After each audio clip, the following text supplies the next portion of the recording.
Silence is not empty, it's full of answers. Every breakup, every heartbreak, every sudden ending eventually leads to the same place: silence. No more texts at midnight, no more little "I miss you" messages, no more desperate attempts to fix what's already broken. Just silence. And folks, in that silence begins a war that most men don't even realize they're fighting. Not a war against her, not a war against the world, but a war against themselves. Before we go deep into this silent battlefield, make sure you press that like button, hit subscribe, and turn on all notifications so you don't miss out on the powerful lessons we're about to break down together. And stay with me, because what you're about to hear might just change the way you see not only her silence, but your own. Hey folks, imagine this. You're standing in the middle of a desert. There's nothing but sand stretching endlessly around you. You scream her name into the horizon, and the echo just comes back to you. Empty, hollow, meaningless. That's no contact when you're doing it wrong. You think you're silent, but deep down you're screaming for her attention, waiting for her to notice, hoping she'll come running back. But she doesn't. And that echo just reminds you that you're still trapped, still chained, still holding on. Now imagine a different scene. You're in the same desert, but this time you're not screaming. You're sitting calm, strong, unshaken by the emptiness around you. The silence doesn't hurt you anymore, it strengthens you. Every second you don't reach out is like sharpening a blade inside your mind. Every day you stay still, you grow more powerful. This, my friends, is the difference between no contact versus no contact. One keeps you weak. The other makes you unshakable. Most men get this wrong. They think silence is a game. They think, if I stop texting, she'll miss me. If I pull away, she'll chase me. If I stay quiet, she'll come running back. That's not no contact. That's manipulation dressed as discipline. And let me tell you the truth. If your silence is for her, you've already lost. The real purpose of no contact is not to win her back. It's to win yourself back. The Stoics understood this thousands of years ago. Marcus Aurelius once said, "You have power over your mind, not outside events." Realize this, and you will find strength. Your power has never been in her hands. It's always been in yours. The silence is not punishment. It's training. It's the gym for your soul. Every urge you resist, every time you don't break, every time you choose calm over chaos, you're building discipline. And discipline, folks, is freedom. Here's the lie society sells men: that chasing her harder proves your love, that texting more shows your loyalty, that waiting for her response is strength. Wrong. Chasing her isn't strength, it's desperation. Silence done wrong is weakness, it's just waiting. But silence done right, it's transformation. It's you cutting the strings that tie your worth to her approval. It's you standing tall, even when the silence feels unbearable. And yes, my friends, it will feel unbearable at first. Your brain will scream for a dopamine hit. You'll want to check her profile, send that just one text, find some excuse to break. But every time you resist, you're proving something powerful. You're proving that you control your emotions. They don't control you. That's what Stoicism is all about. Not avoiding pain, but mastering it. Not running from silence, but owning it. So when we talk about no contact versus no contact, how to win the silent battle, we're not just talking about ignoring her messages. We're talking about mastering the war inside your own head. We're talking about becoming a man so centered, so disciplined, that whether she comes back or not doesn't matter anymore, because you've already won the battle that counts. Stay with me, because in the next parts, I'm going to show you exactly how to do it. Step by step. Not with games, not with tricks, but with stoic mastery. And by the end, you won't just understand silence, you'll master it. Type it in the comments right now. I win the silent battle. press that like button, subscribe, and lock in with me, because this journey is about to make you untouchable. Stay strong, stay still, stay free. Number 1. The two faces of no contact. He who is enslaved to his desires is more captive than he who sits behind bars. My friends, let's start with a brutal truth most people never want to face. Not all silence is the same. There is silence that looks strong on the outside, but is weak on the inside. And then there is silence that is unshakable, forged from real strength. The difference is the reason behind it. One type of no contact is done for them, hoping to pull them back, craving their attention. The other type of no contact is done for you, to reclaim your power, to cut the chains of dependency, to rise above the noise. The first one keeps you a prisoner. The second one makes you free. Picture this with me. Imagine two people standing in front of the same locked door. Both decide they will no longer knock, no longer beg to be let inside. The first one steps back, but never leaves the porch. Every day they stand there, staring at the door, waiting for it to open. Their silence is full of expectation, full of need, full of desperation. That is one kind of no contact, the kind that looks calm but is just waiting in disguise. The second person, though, steps back from the door, turns around, and begins walking toward the horizon.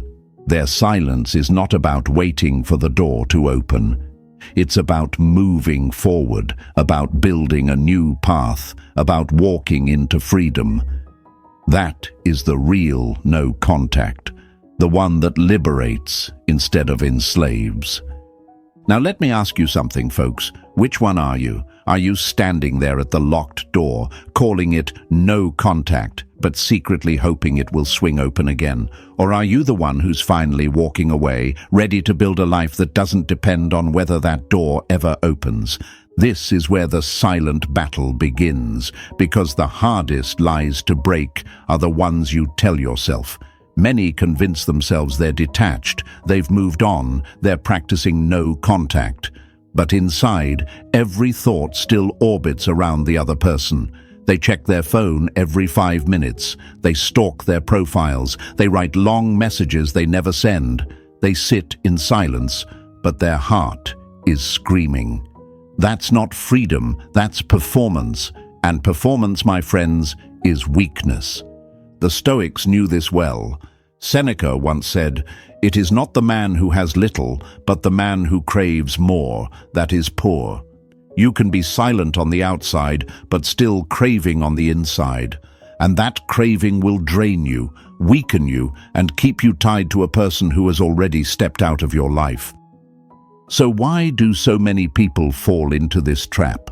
Why do they keep standing at the locked door, convincing themselves they're practicing discipline when they're really just waiting? The answer is fear. Fear of being forgotten. Fear of being replaced. Fear of realizing that maybe the silence isn't going to bring them back. That fear whispers, lies in your ear. It tells you, stay quiet a little longer, they'll notice. It tricks you into thinking your worth still depends on their reaction. But here's the hard truth. If your silence is about them, you've already lost. Because every second you spend waiting for their attention is a second you're giving away your power. The moment you tie your peace to someone else's response, you're not free, you're enslaved. And no matter how calm you look on the outside, inside you're still chained. Think of a flame. When you stop feeding it, it doesn't burn brighter, it fades. The same happens when your silence is fueled by waiting. The longer you stand at that locked door, the weaker you become, the smaller your world gets, the dimmer your fire burns. But when you redirect that silence toward yourself, when you feed your own growth, your own mission, your own peace, that same silence becomes oxygen. Suddenly the fire inside you doesn't just survive, it explodes into strength, clarity, and freedom. This is the moment of awakening for most men, the moment they finally realize that no contact is not about controlling the other person's mind. It's about controlling their own. It's not about waiting, it's about walking. It's not about testing them. It's about training you. But I won't lie to you. This shift is not easy. The first kind of silence, waiting silence, is comfortable. It feels like hope. It makes you think you're still in the game. Walking away, however, feels like death at first. It feels like you're giving up, like you're letting go of the last rope keeping you connected. And that's why most people never make it to true no contact. They're too afraid of the emptiness that follows. But here's the paradox. The emptiness is where you find yourself again. The silence is not a grave, it's a forge. It's the fire that burns away your weakness, your dependency, your illusions. It's the space where you finally stop waiting for someone else to hand you worth, and you begin to build it for yourself. Marcus Aurelius reminded himself daily, "You have power over your mind, not outside events." This is what real no contact looks like in action. It's the man who sits with his own mind and masters it, who feels the urge to break but doesn't, who feels the fear of being forgotten but rises above it, who chooses discipline over impulse, strength over weakness, freedom over chains. So, my friends, when we talk about no contact versus no contact, understand this: one is just noise in disguise. The other is silence that transforms. One keeps you waiting by the locked door. The other makes you walk into the horizon. One drains you. The other builds you. And the one you choose determines whether you remain trapped in the past or rise into your future. It's time to stop lying to yourself. Stop performing. Stop waiting. Ask yourself honestly, are you doing this for them or are you doing this for you? Because the silent battle is not won by pretending. It's won by becoming.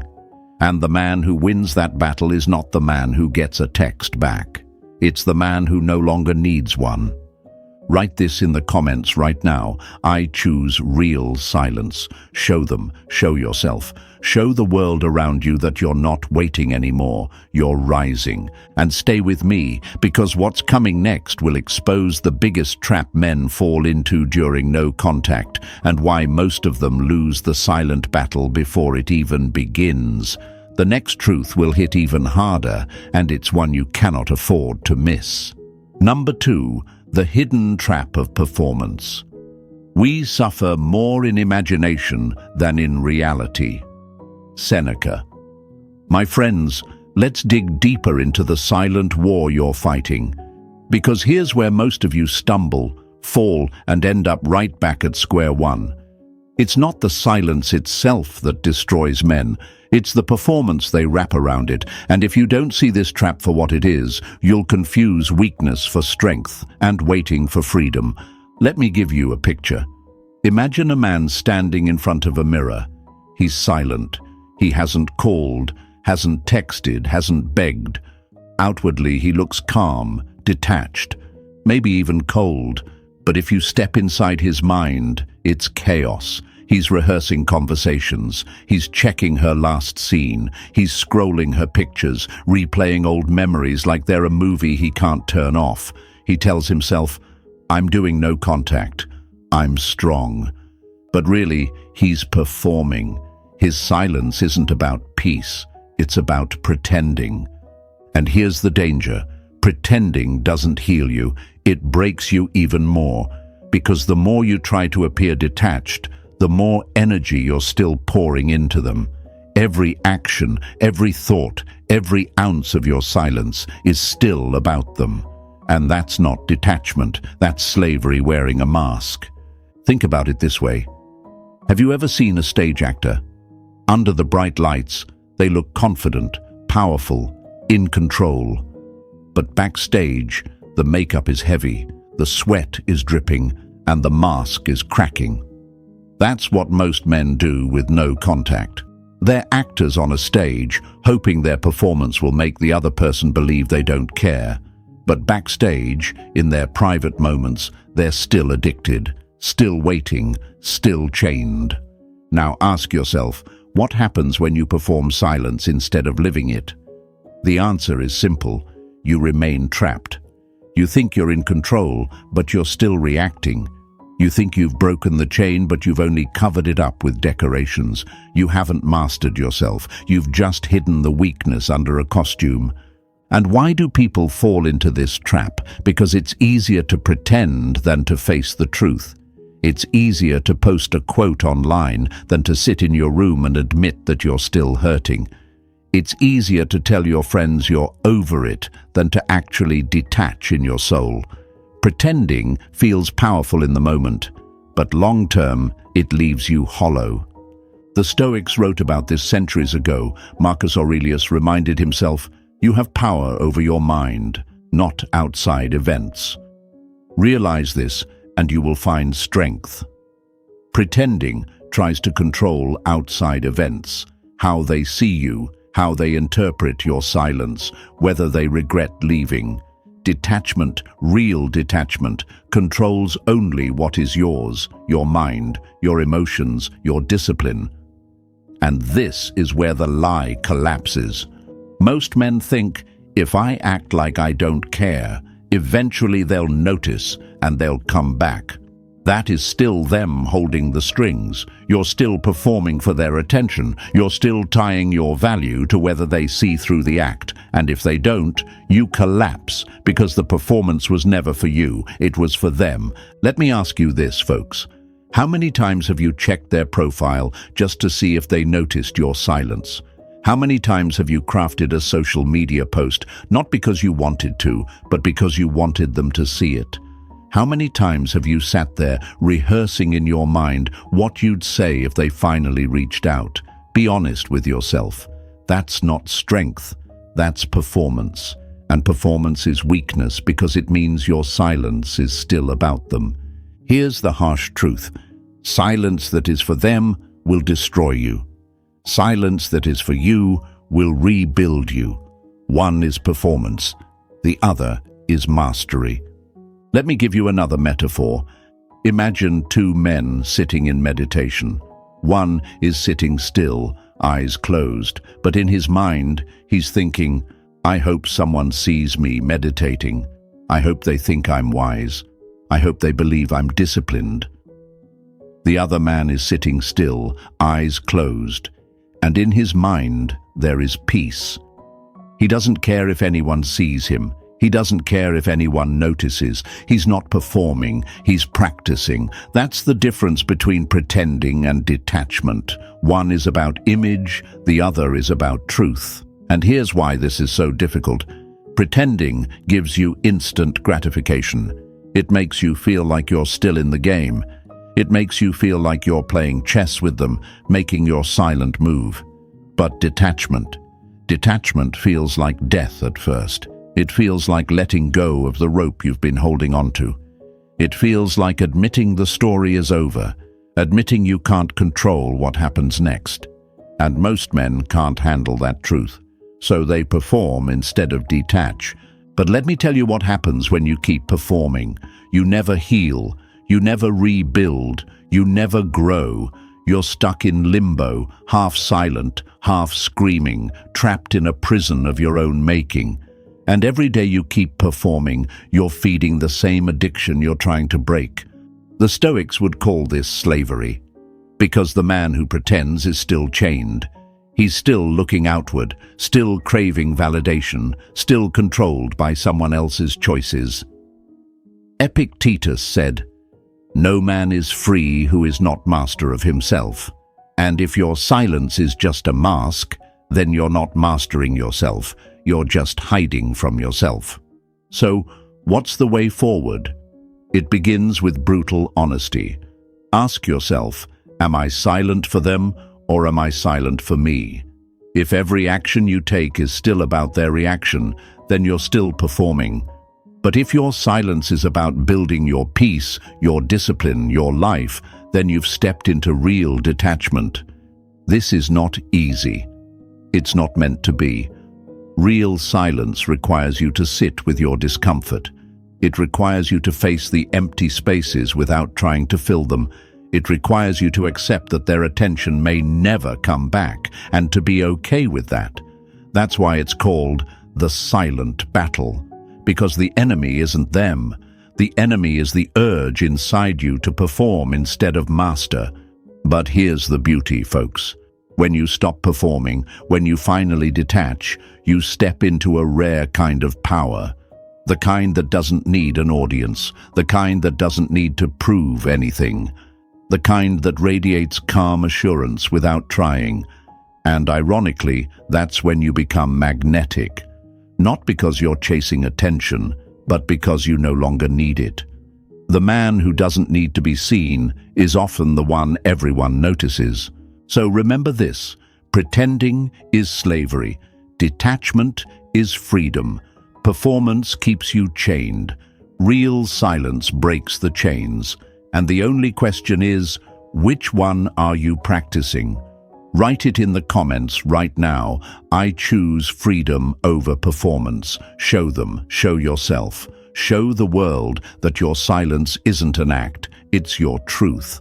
And stay with me, because next we'll dive into the psychology behind true silence, how it rewires your brain, breaks your addictions, and turns emptiness into strength. This is where the transformation begins. Number 3. The psychology of true silence. If you are pained by anything external, the pain is not due to the thing itself, but to your estimate of it, and this you have the power to revoke at any moment. Marcus Aurelius. My friends, silence is not just an absence of words. It's not just turning off your phone or refusing to send that message you've typed and erased 100 times. Real silence is psychological. It's chemical. It's rewiring your brain from dependency into discipline. And unless you understand this, you'll always confuse the quiet outside with the storm still raging inside. Picture this. Imagine your brain like a gambler sitting at a slot machine. Every time they pull the lever, they're waiting for the rush, that instant hit of dopamine when the lights flash and the coins fall. That's what relationships, especially unhealthy ones, do to your mind. Every text, every call, every "I miss you" gives you that hit. And the more you chase it, the more addicted you become. Now take that away. No more texts, no more calls, no more coins falling. At first, your brain screams like a gambler cut off from the machine. It craves, it aches, it convinces you to just pull the lever one more time, send that text, check that profile, peek at their story. That craving is not love, it's addiction, and silence is the withdrawal.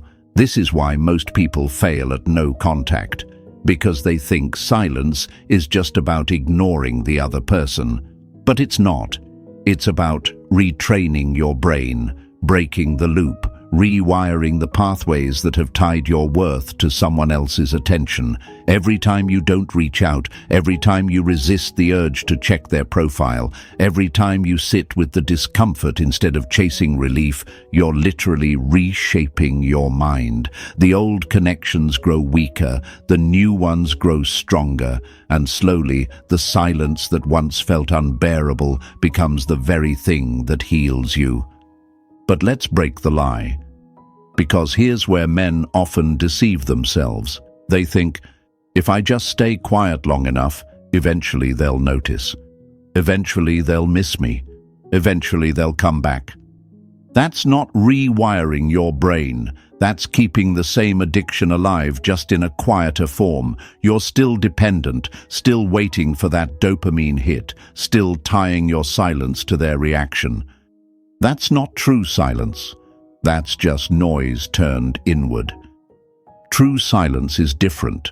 True silence is when you stop waiting altogether. It's when you no longer care whether they notice or not. It's when the quiet becomes about you, not them. It's when you shift your focus from the door that closed to the path that's opening ahead of you. And from a psychological perspective, That shift is everything. Think of it like a detox. When someone is addicted to alcohol or drugs, the hardest part isn't removing the substance. It's surviving the withdrawal. The shakes, the cravings, the sleepless nights, the voice that tells them, just one more won't hurt. But if they endure, if they hold the line, if they resist the pull, their body begins to heal. Their brain starts repairing itself. The same is true for emotional addiction. When you cut off the constant hits of validation, your brain rebels at first. It panics, it craves, it screams. But if you endure the withdrawal, if you embrace the silence instead of breaking it, your mind heals. You stop being a prisoner of cravings and start becoming the master of yourself. This is why silence is not weakness, it's discipline. Because every time you don't break, you're training your mind like a muscle. You're proving to yourself that you can survive without them, that you can feel the discomfort and not act on it. And the more you practice, the stronger you become. Now let me tell you why this is so hard. Because the mind hates uncertainty. It hates gaps. It hates unanswered questions. That's why silence feels unbearable at first. It's a vacuum. And the brain doesn't like vacuums. When the predictable pattern disappears, the texts, the calls, the reassurance, your mind races to fill it with questions. Why aren't they reaching out? Do they not care? Did they move on? Am I forgotten? The silence becomes deafening not because of what's missing, but because of the stories your mind creates to explain it. And this is where Stoicism becomes your weapon, because the Stoics understood that the mind is where battles are won or lost. Epictetus said, "It's not what happens to you, but how you react to it that matters." The silence itself is neutral. It's not good or bad. It's your reaction, your interpretation, your craving for control that makes it painful. But the moment you stop trying to control the silence, the moment you accept it as it is, you take away its power to hurt you. Think of a storm. If you run into it screaming, trying to fight the rain, you'll drown in frustration. But if you stand still, accept that you can't control the thunder, and instead focus on controlling your breath, suddenly the storm loses its grip on you. Silence works the same way. You can't control when they speak. You can't control when they come back or whether they ever do, but you can control your own mind, your own response, your own discipline, and when you do, silence becomes not a storm that breaks you, but a training ground that builds you. Here's another truth you need to hear. Silence is not about punishment. It's not about teaching them a lesson. It's not about proving how strong you are to the world. If your silence has an audience, it's not real silence. True silence is internal. It doesn't need to be broadcast. It doesn't need validation. It doesn't even need to be noticed, because its purpose isn't to change them, it's to change you. And let me tell you something powerful. When you truly detach, when you stop performing and start mastering, something shifts inside you. The silence no longer feels like a void. It feels like freedom. You're no longer waiting for their call. You're no longer obsessed with their response. You're no longer riding emotional highs and lows based on whether they pay attention. Instead, you're steady, calm, centered. That's what psychologists call reclaiming internal locus of control. In simple terms, it means your happiness is no longer out there. It's in here, in your choices, in your discipline, in your silence. So yes, my friends, silence is hard. Yes, it feels like a battle, but battles forge warriors and silence forges men. Every urge you resist is a victory. Every day you don't break is proof that you're stronger than your impulses. Every moment you choose peace over chasing, discipline over desperation, mastery over weakness, you're rewriting your mind into something powerful, unshakable, and free. Let me end with this. Silence isn't the absence of noise, it's the presence of strength. It's not about waiting, it's about building. It's not about them, it's about you. And the man who understands this doesn't just survive the silence, he conquers it. Write this in the comments right now. I master the silence within. Show them, show yourself, show the world that your quiet is no longer weakness, it's your weapon. And stay with me, because next we'll uncover the discipline of resisting the urge, the single most dangerous moment in no contact, and how to transform it from your greatest weakness into your greatest strength. Number 4. The discipline of resisting the urge. No man is free who cannot command himself. Epictetus. My friends, if you thought silence was only about not sending a message, you've only seen the surface. The real silent battle lives in the urges, the sudden, overwhelming impulses that creep in when the night is long, when the loneliness bites, when the questions won't leave you alone. That urge to reach out, to check, to break the silence, it's the greatest test you'll face. And most men lose, not because they're weak, but because they never understood that the urge is not the enemy, it's the training ground.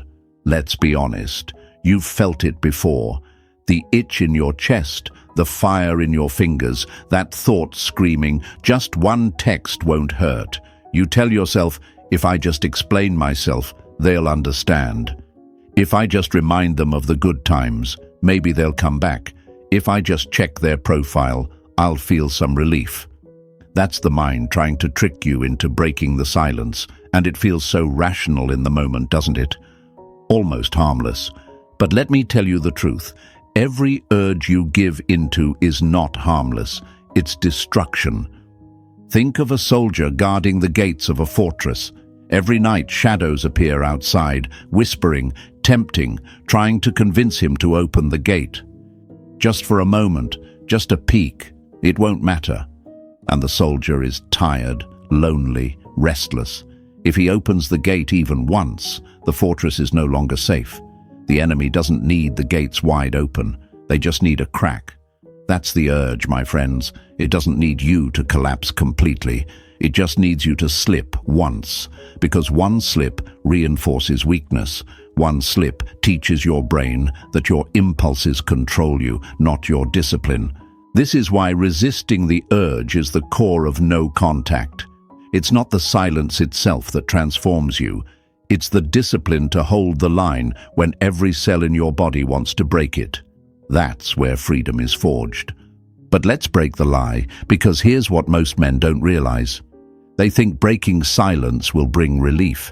They imagine that sending that text, hearing that voice, seeing that picture will calm the storm. But the reality, it never does. Maybe you get a polite reply. Maybe you get ignored. Maybe you get nothing at all. And suddenly, the craving grows stronger, the disappointment deeper, the chains heavier. You're not free. You're more trapped than before. That's the cycle of addiction.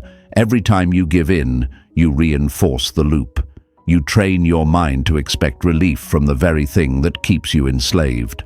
Psychologists call this negative reinforcement. You feel discomfort, so you act, thinking the action will end the pain. But instead, the pain returns stronger next time. The urge doesn't fade because you broke silence. It grows, and now, the next time you feel it, it's harder to resist. This is why most men get stuck. They keep breaking, keep chasing, keep collapsing until they don't even believe they're capable of silence anymore. The Stoics understood this battle well. Marcus Aurelius wrote, "You have power over your mind, not outside events. Realize this, and you will find strength." The urge is not outside of you. It's inside. And because it's inside, it's yours to master. You can't control their silence. You can't control whether they return, but you can control the gate.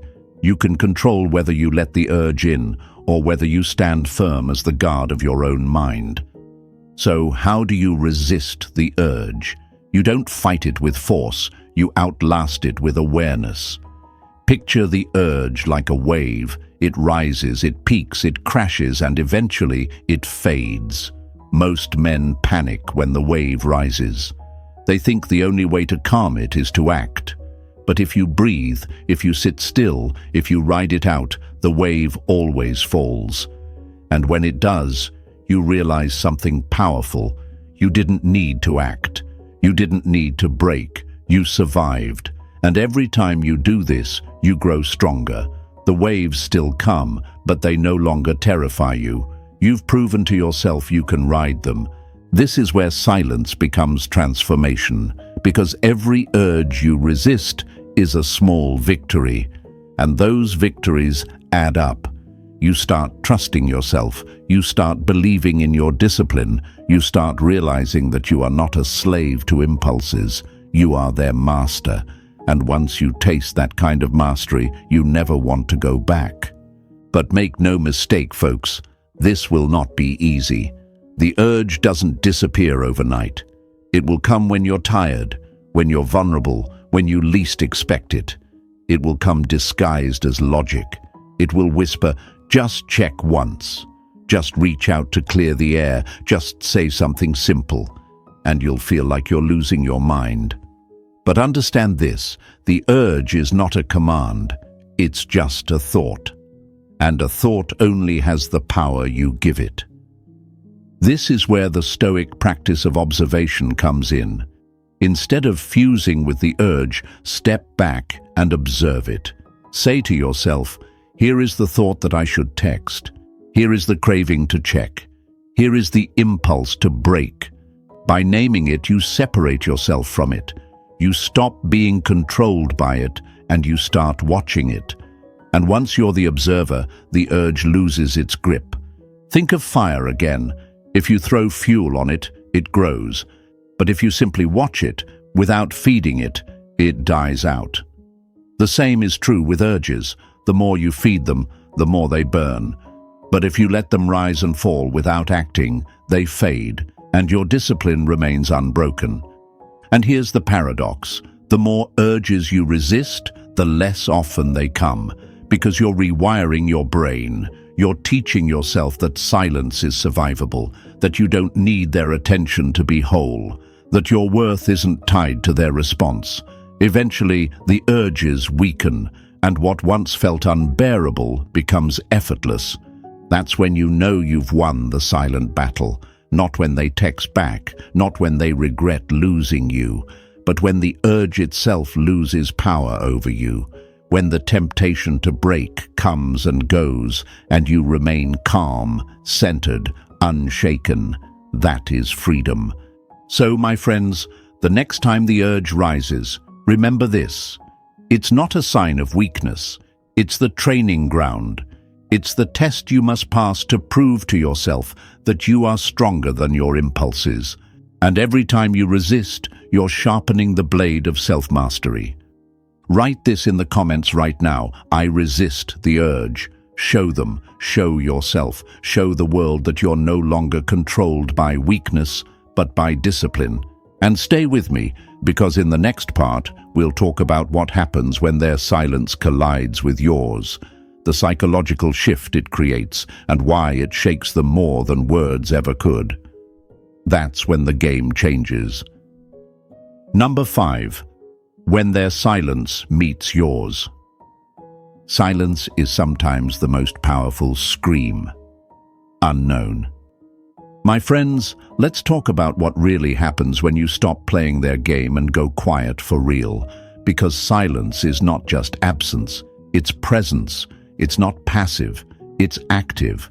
And when your silence collides with theirs, something powerful happens. A shift, a tension, a disruption of the predictable pattern they once controlled, and it shakes them in ways you can't imagine. Here's the truth. People are wired for patterns. They expect cause and effect. They push, you pull. They test, you reassure. They withdraw, you chase. That rhythm becomes the dance of the relationship. They lead, you follow. And as long as you keep following, they feel safe in their control. But when you go silent, truly silent, you interrupt that pattern. The music stops. The dance floor goes empty. and suddenly they're left standing alone, wondering where the rhythm went. Let me paint you a picture. Imagine a room with two mirrors facing each other. For a long time, one person speaks and the other echoes. A word, a response, a push, a pull. It's predictable. But then one mirror stops reflecting. No matter what is said, there's no answer, no echo, no return. That absence becomes louder than words ever could.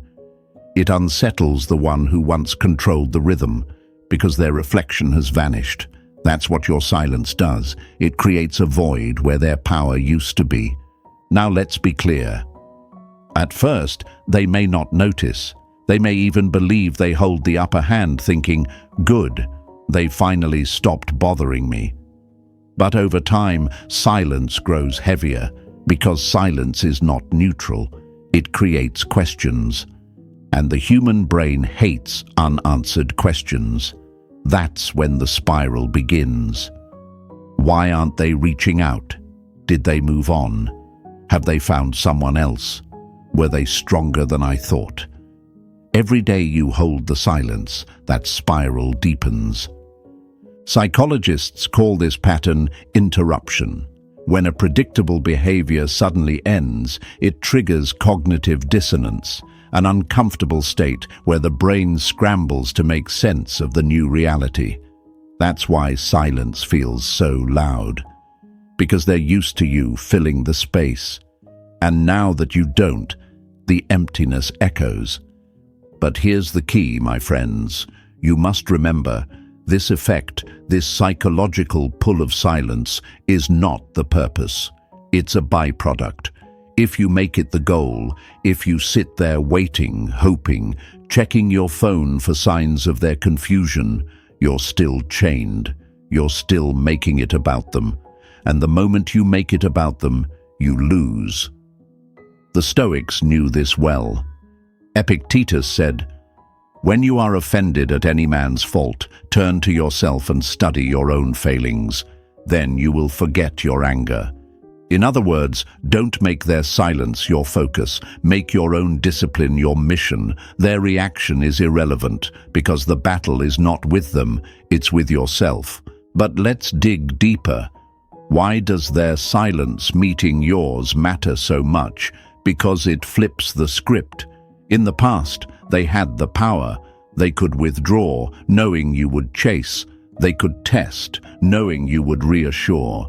That power fed their ego, their sense of control. But when you withdraw too, and not as a trick, but as real detachment, you remove their control. They can no longer predict your moves. The certainty they once had turns into uncertainty. And uncertainty, my friends, is uncomfortable. Think of silence like gravity. For a long time, your attention orbited around them. They were the center, and you revolved, pulled in by their presence. But when you go silent, when you detach, you remove your gravity. Suddenly, they're floating in empty space, with nothing pulling them, nothing holding them, nothing reassuring them. That floating, that emptiness, is what creates the discomfort. It forces them to question the story they've been telling themselves about you, about the relationship, about their control. And this is where most men collapse, because when the silence begins to shake them, they break too soon. They see a sign, a little opening, and they pounce. They must be missing me. Let me reach out and take advantage of this moment. But in doing so, they ruin everything. Because their silence wasn't about missing you, it was about trying to figure out the new pattern. And by breaking first, you prove that nothing has really changed. You're still orbiting them, you're still predictable, you're still weak. That's why you must master patience. Silence isn't measured in hours or days, it's measured in discipline. It's not about what happens outside, it's about what happens inside. Can you sit with the tension? Can you endure the discomfort? Can you remain still when your instincts scream to move? That's where mastery is proven. Marcus Aurelius reminded himself The impediment to action advances action. What stands in the way becomes the way. Their silence is not your enemy, it's your training partner. The urge to break is not your weakness, it's your forge. Every day you resist, every moment you hold, every time you let their silence meet yours without collapsing, you're turning the obstacle into strength. Let's get brutally honest, folks. When their silence meets yours, one of two things will happen. Either they will eventually break, reaching out, trying to regain control, or they won't. And in both cases, you win. If they break, it's because your silence disrupted their world. But by the time it happens, you'll be stronger, calmer, less dependent on their attention. And if they don't break, you still win, because you've proven to yourself that you can endure, that your worth doesn't depend on their presence, that you're no longer enslaved to the old pattern. This is what men often misunderstand. They think the goal of silence is to make the other person act. No, the goal of silence is to make you act differently, to transform you, to break your chains. Their reaction is just noise. Your transformation is the music. And here's the paradox. It's usually at the moment when you no longer care whether they break or not that they finally do. Because true detachment is magnetic, not the fake kind, not the performance, not the "look at how strong I am" act, but the real kind, the calm, unshakable energy of a man who doesn't need anything from anyone. That energy is rare, and because it's rare, it pulls. But by the time you reach that stage, you won't even care. Because the victory won't be in their message. It will be in your mastery. So let me ask you this. Are you willing to let their silence meet yours without breaking? Are you willing to sit with the discomfort, the questions, the fear, and not act? Are you willing to be the guard at the gate? The mirror that stops reflecting, the gravity that pulls inward instead of outward. Because if you are, then you're not just practicing silence, you're mastering it. Write this in the comments right now. I hold the silence. Show them, show yourself. Show the world that your quiet is not weakness, not waiting, not pretending, but strength, discipline, and power. And stay with me.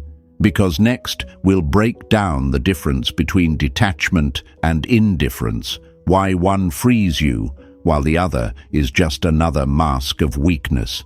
This distinction could be the difference between true mastery and another performance. Number 6. Detachment versus indifference. You have power over your mind, not outside events. Realize this, and you will find strength. Marcus Aurelius. My friends, let's cut through one of the biggest confusions men fall into when practicing no contact. It's the difference between detachment and indifference. On the surface, they look the same. Both involve silence, both involve pulling back, both involve not chasing, but underneath, they couldn't be more different. One sets you free, the other keeps you chained. And if you don't learn this difference, you'll mistake pretending for power, and you'll keep losing the silent battle without even realizing it. Let me paint you a scene. Picture two men after a breakup. Both decide to stay silent. The first man says, "I don't care anymore. I'm done." But inside, he's fuming. Every scroll through his phone is a test of willpower. Every thought in his mind still circles back to them. He tells himself he's indifferent, but really, he's just bitter. His silence is filled with anger, resentment, and a desperate hope that by pretending not to care, they'll notice him.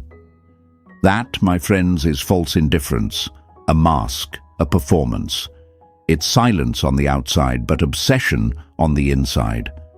Now look at the second man. He also goes quiet, but his silence feels different. He isn't pretending, he isn't hoping, he isn't checking. He has accepted what is. He's no longer fighting reality. His worth is no longer tied to whether they come back or not.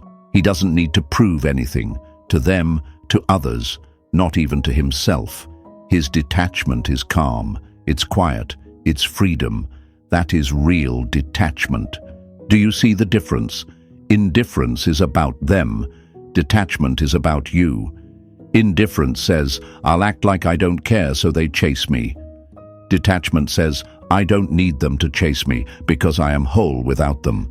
Indifference is performance. Detachment is mastery. This is why Marcus Aurelius wrote, "You have power over your mind, not outside events." Indifference still makes the outside event the center. You're still waiting for their reaction. You're still hoping your coldness will be noticed. But detachment flips the script. It turns the focus inward. It makes your mind, your discipline, your peace the only battlefield that matters. But let's break it down further, because this is where many men stumble. When you practice indifference, you're still tied to outcome. You tell yourself, if I look calm enough, if I act unbothered long enough, eventually they'll see it and regret. And when they don't, you collapse. The mask cracks, the truth spills out, and suddenly you're right back where you started, chasing, begging, hoping. Indifference is fragile because it's built on image, not reality. Detachment, on the other hand, is outcome-proof. You don't care whether they notice or not, because your silence isn't for them, it's for you. You're not acting, you're not performing, you're practicing. Practicing mastery over your emotions, practicing acceptance over denial, practicing freedom over attachment. And because of that, detachment cannot be broken. Think of a tree in a storm. The tree that pretends to be strong, standing stiff and rigid, snaps when the winds come. But the tree that is rooted deeply, that bends and flows, survives. That's the difference. Indifference looks rigid but fragile. Detachment looks calm but is unshakable. One snaps under pressure, the other endures everything. And here's why this distinction is so important. Because your enemy in the silent battle is not them. It's not their silence. It's not their choices. Your enemy is the illusion. The illusion that pretending not to care is the same as not caring. That illusion has trapped countless men. They think they're strong because they don't text, but they're still glued to the phone. They think they're detached because they don't call, but they're still checking every update. They think they're free because they don't beg, but they're still hoping for attention. That's not freedom. It's bondage in disguise. The Stoics taught again and again, freedom is internal. Epictetus said, "No man is free who is not master of himself." You can cut off every channel of communication and still be a prisoner in your mind. Or you can sit in the middle of temptation and remain calm, untied, unshaken. That is real freedom. But let's be real. Detachment is not easy. Indifference is the easy road. It's a mask you can wear without doing the real work. You can fool others. You can even fool yourself for a while. But deep inside, you'll feel the truth. You'll feel the craving. You'll feel the lack of peace. And eventually, the mask will fall. Detachment, however, requires facing the truth. It requires you to sit with the pain, to sit with the emptiness, to admit, yes, I care. Yes, it hurts. But I will not let it control me. That's the hard road. That's the Stoic road. And let me tell you something powerful, folks. When you reach true detachment, something incredible happens. You no longer need to prove anything. Not with words, not with actions, not with silence. You don't care if they think you're strong or weak, if they think you're happy or broken, because their opinion no longer defines you. Your peace no longer depends on them. And that is the most magnetic energy a man can ever carry. Ironically, it's usually when you stop performing indifference and start practicing real detachment that people notice. They feel the shift. They sense that you've stopped orbiting around them. They feel the absence of your energy, and it unsettles them. But by then, you won't even care, Because the real victory isn't in their attention, it's in your transformation. Think of fire again. Indifference is like blowing smoke to make them believe there's still a blaze. Detachment is letting the fire burn out naturally until the ashes are cool, and then using that ground to plant something new. Smoke fades, ashes give way to growth. Which one do you want? So let me ask you honestly, are you practicing indifference or detachment? Are you still performing for them, hoping they notice? Or have you finally turned inward, building a silence that doesn't need to be seen because it's rooted in truth? This is the test, my friends. The silent battle is not about how calm you look on the outside. It's about how calm you are on the inside. Because anyone can perform silence for a few weeks, but only the man who embraces detachment can live it, breathe it, embody it. And once you do, everything changes. You stop chasing, you stop pretending, you stop needing. And in that stillness, in that acceptance, you discover what the Stoics called true strength, mastery over yourself.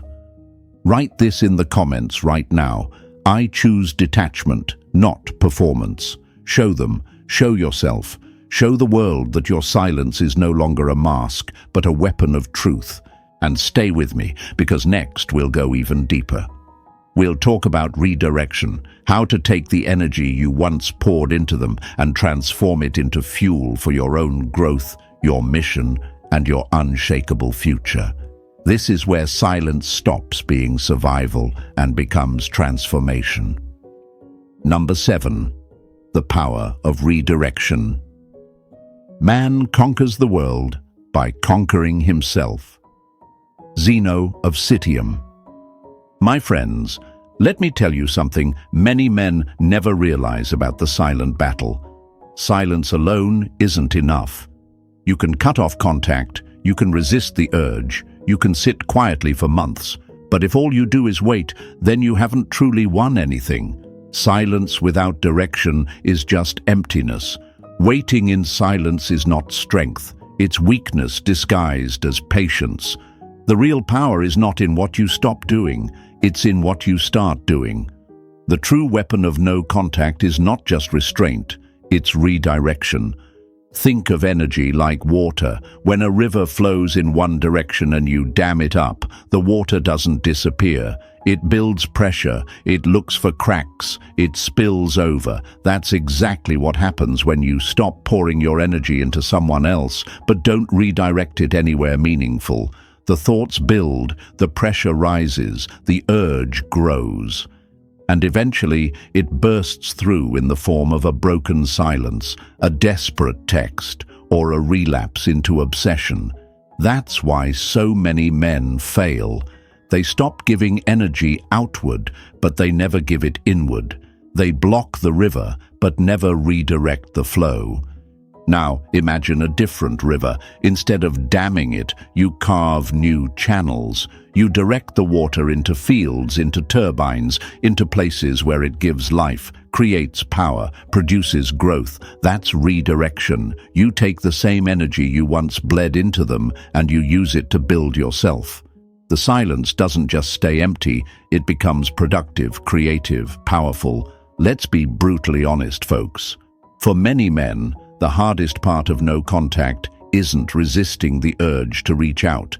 It's figuring out what to do with all that leftover energy. Because when you've spent weeks, months, or even years pouring everything into someone else, you're left with a void when it ends. The routines are gone, the validation is gone, the sense of purpose you wrapped around them is gone. And if you don't fill that void with something better, it will consume you. That's why redirection isn't optional, it's survival. So what does redirection look like in practice? It starts small, but it's powerful. You hit the gym, not just to distract yourself, but to build a body that reflects the strength you're creating inside. You pick up that book, that skill, that business idea you've been putting off because you were too consumed with them. You spend time with your brothers, your family, your mission. You feed your mind, your discipline, your craft. You push yourself into new environments. You expand your world so much that theirs no longer feels like the center of it. And here's the beauty. You don't just heal this way. You evolve. Every ounce of energy you stop bleeding into the past becomes fuel for the man you're becoming. What once felt like pain starts to feel like progress. What once felt like emptiness starts to feel like expansion. The silence stops being a grave and becomes a forge. Think of fire again. When you smother it with obsession, with chasing, with constant need, it burns out. But when you feed it with the oxygen of redirection, discipline, growth, mission, it becomes unstoppable. That's what redirection does. It takes the fire of your pain and turns it into the fire of your purpose. But let's break the lie. Many men think redirection is about revenge. I'll get stronger so they regret losing me. I'll get richer so they notice what they missed. I'll grow so they crawl back. That's still performance. That's still weakness. That's still them holding the strings. True redirection has nothing to do with them. It's not about proving anything to anyone. It's about becoming who you were always meant to be. The real victory isn't when they look back and see what you've become. It's when you look in the mirror and no longer care whether they do or not. And let me tell you something powerful, my friends. Redirection is magnetic. Not because you're trying to be, but because energy invested in yourself radiates differently. When you're building, when you're growing, when your life is expanding, people can feel it. They sense the difference. They see the discipline in your posture, the focus in your eyes, the calm in your silence. But by the time they notice, you won't even care. Because the man who has redirected his energy into himself is already full. He doesn't need to be seen. The Stoics understood this perfectly. Epictetus said, "Freedom is the only worthy goal in life. It is won by disregarding things that lie beyond our control. You cannot control whether they come back. You cannot control whether they regret. But you can control what you do with the silence. You can control whether it destroys you or builds you. You can control whether you sit waiting for a door to reopen, or whether you walk forward and build a palace where there was once only ruins. And yes, it will feel difficult at first. Your mind will resist. Your emotions will scream.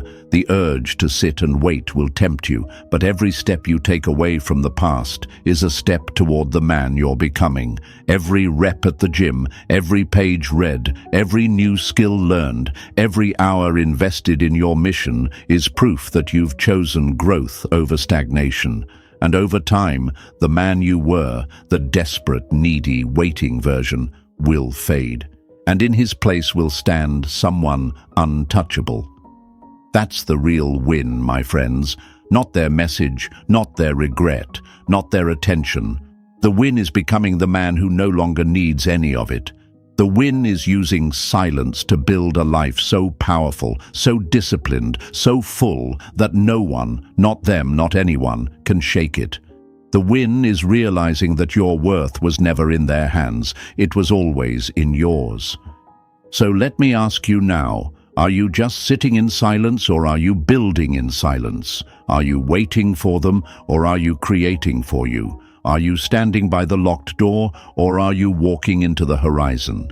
Because only one of those paths will set you free. The silent battle was never about them. It was about you, about your discipline, your growth, your transformation. And now, it's time to take the final step. Don't just master silence, master redirection. Don't just stop giving energy away, start giving it to yourself. Don't just survive the silence, thrive because of it. Write this in the comments right now. I redirect my power. Show them, show yourself, show the world that your silence is no longer wasted. It's invested.